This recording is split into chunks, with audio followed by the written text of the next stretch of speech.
I didn't grow up in a church that had elders, and so when I first heard the phrase, I thought it sounded a little odd. I mean, the only thing I could think of that had anything like elders in it was probably some kind of movie or TV show where you saw some cult or secret society and you had the wise elders that ran everything.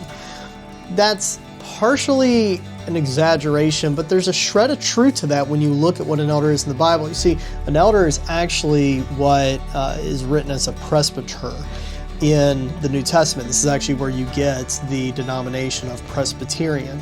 A presbyter is an individual that's intended to be an extension of the pastoral ministry of the church. And because of that, we have structured things a little bit different. Rather than having this like democratic structure where you have people who are like nominated and then you do some kind of filtering where they rise to the top and then everybody votes on it. So it's almost like a silly presidential election. Instead, it makes sense that individuals who are going to serve as an extension of the pastoral ministry would be presented as nominees, so to speak, from the pastor. That may sound a little odd if you think about the kind of democratic view of church that some people have, but when you look at it functionally, when you look at it scripturally, I think it actually makes sense. I mean, if you think about it, Paul selected individuals that were going to support him in his own ministry. So that's where we're kind of pulling that from.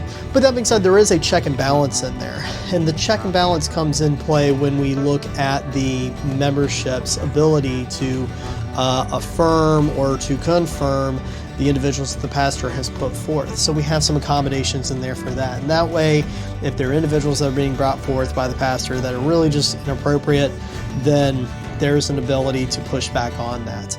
I think especially in a church that's our size, or at least as personable as we are right now, it's pretty easy to catch any kind of egregious conflicts before they get too big.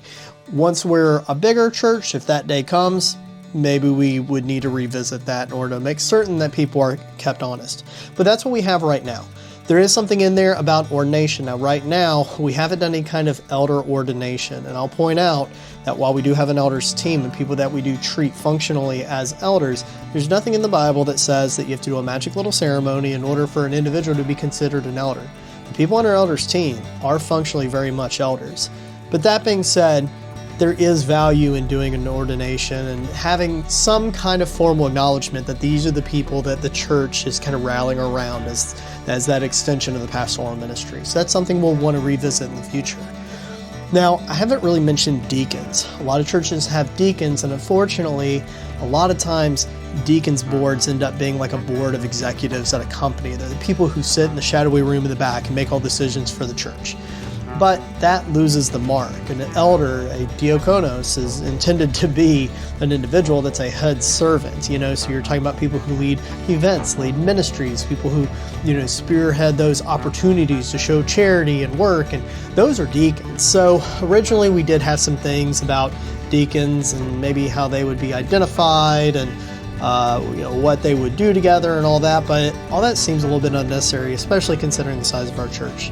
So right now what we have is something that essentially just states we have deacons, they serve a role in the ministry of the church, and they should work with each other to ensure that they're coordinating ministries that the church is undertaking. We'll make certain to put that on the screen, but what you can see is that it's very, very light, and deliberately so.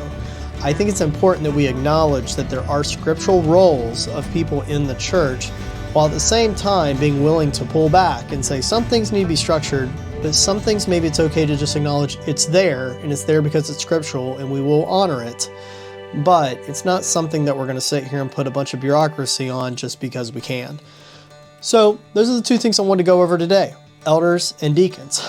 What are your thoughts on that? I know the one thing that's a little bit different in there, I say this being unaware of how it works in Presbyterian churches, but the pastor looking at people that are going to be an extension of the pastoral ministry, does it make sense that pastor would nominate those people? Is it sufficient, if that's the case, for the congregation to have that kind of veto capability, so to speak, or should there be something else put in place to ensure the pastor plays by the rules? Is it something that's really not necessary given the size of the church that we're at right now? And then also when it comes to that deacon piece, Is it sufficient to just simply acknowledge that deacons are a part of the church, or do we need to put some kind of structure in place to more formally acknowledge people who are designated as deacon? Let me know what you think, and thank you so much for being willing to help out with this. God bless.